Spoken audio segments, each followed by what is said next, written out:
The sound of trotro buses honking in the early morning was a constant reminder to Auntie Mary of how much life in Accra had changed. Sitting on the wooden small bench in front of the seamstress's shop, where she now lived with her husband Joey and 3 nieces, she could feel the world passing by, leaving her and her family behind. The shop was nothing more than a rectangular wooden structure with corrugated iron sheets for a roof. The sharp scent of old fabric, chalk markings, and stale sweat lingered in the air.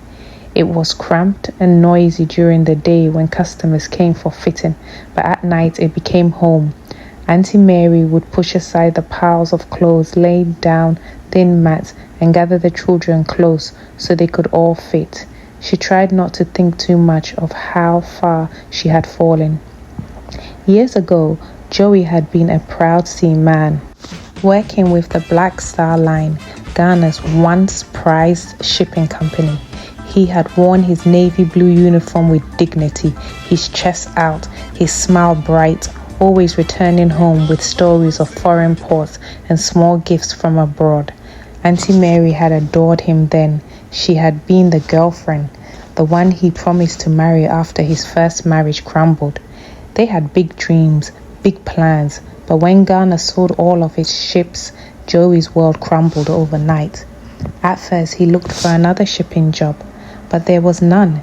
Eventually, he became a taxi driver, working for an old friend who owned several cars. But Joey was restless and greedy. He began cutting corners, keeping parts of the daily sales for himself, claiming the car broke down when it hadn't.